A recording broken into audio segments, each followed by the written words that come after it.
кропите водой все дома свои, где вы обитаете, все отхожие места.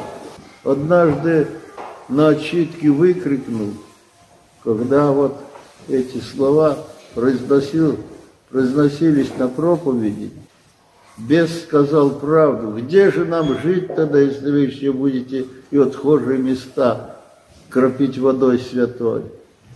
Вот они где живут. Там, где люди мало обитают, где заброшенные места, 2 пути, 3 пути, 4 пути. Текла когда-то река, там заросли, там ни скот не пасется, ни люди там не ходят. Вот там они обитают. И там всегда бывают аварии на таких местах. Они живут, там их гнездятся.